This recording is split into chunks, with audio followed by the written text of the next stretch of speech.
Welcome back to A Jack of All Trades. I'm your boy Twan, and today we're gonna make some pizza. Not just any pizza, the best pizza you've ever had, and right in your own home. So before we do this, smash that like button, subscribe, and hit the notification bell. I'm excited. Let's do this, guys. Going to keep our pizza simple today. Just gonna use some pepperoni, full fat, low moisture mozzarella cheese. So just prep everything and then set it aside. And then we're gonna get our pizza dough out that we made yesterday, 24 hours ago.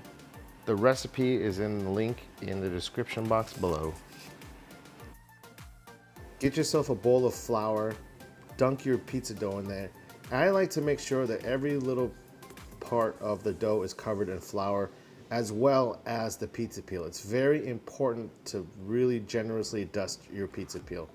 And here all I'm doing is just making a little crust and pushing out the dough. And then I like to use my thumb and forefingers to kind of form a crust all around the edges. And then I like to flip it and let it hang off my fingers like this and let the weight of the pizza dough stretch itself. All you have to do is just rotate the dough just like so. Just be gentle with it, no rush. Now you can just plop it onto your well-floured pizza peel and use your fingers to stretch it out and make this as circular as you want it to be. And then next we're using a 3-ounce ladle to apply our pizza sauce. The recipe is in the link in the description box below. All right, so 3 ounces is all you really need to go all around the edges. Make it nice and even as you can. Now it's time to top our pizza. So just grab a nice handful of mozzarella cheese, spread it all around evenly. Make it look nice, guys. Make it look nice, all right? Make sure that you have cheese in all the spots and then pepperoni all over your pizza.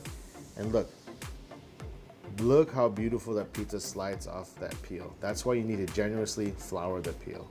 This stone is heated up to about 600 degrees, so it should only take about 4 minutes in the oven.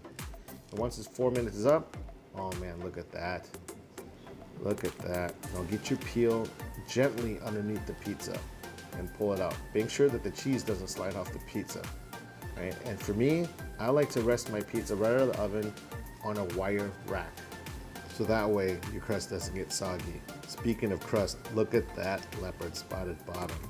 And for me, I like to use my blowtorch with my diffuser, which gets rid of all the gassy flavors, to char my crust, to make it look like it came out of a wood oven. And once that's done, slide it on a plate and get ready to slice your pizza.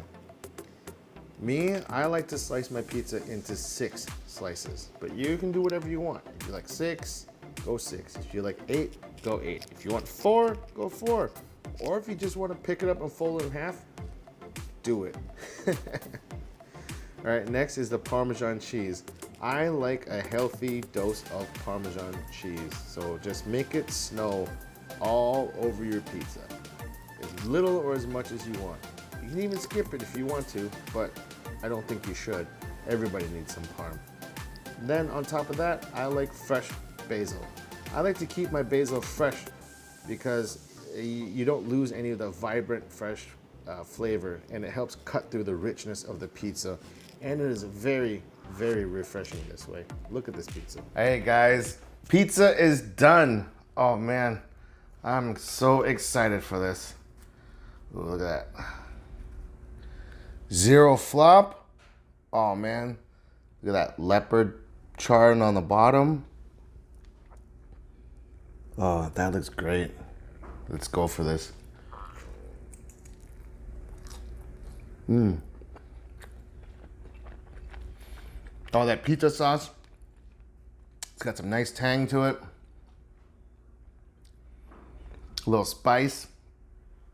We didn't add sugar, so the pure tomato flavor just pops right through this full fat moisture mozzarella cheese, this pepperoni, this fresh basil.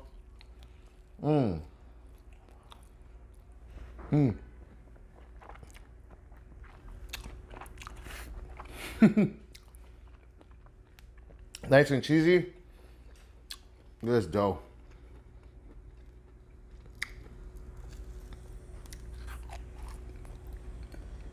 This dough is where it's at.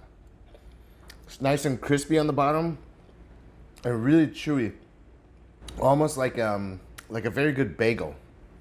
And that's what we sought out to do. Want crispy bottom, Neapolitan flavor, and really good texture, like Neapolitan pizza texture.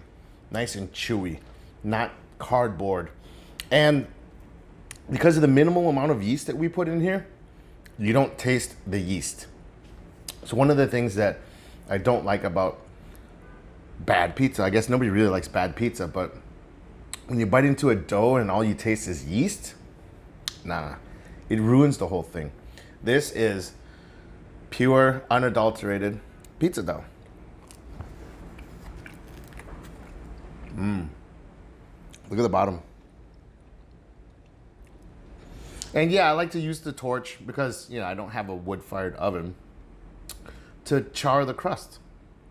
Gives it a nice little charred toasty flavor, and also it's aesthetically pleasing. Right? Sorry, a little tongue twister. This is gorgeous, guys. I highly recommend that you try this recipe for yourself. And once you do, I promise you, you probably hardly ever order out pizza ever again. Right? And also, you know, make this pizza your own. Put whatever toppings you want in there, as minimal or as much as you want. But at the same time, try to keep it simple, right? Because if you add too much stuff in there, you're gonna get that dreaded flop, and nobody wants to pick up a pizza and have all your toppings fall off, right?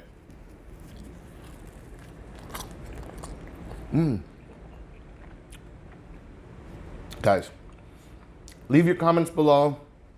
Tell me what you guys think. Smash that like button, subscribe, and hit the notification bell. I love making food for you guys and making content for you guys. Next week, we got some really cool stuff coming up. So, stay tuned. Thanks for watching. Love you guys. Peace.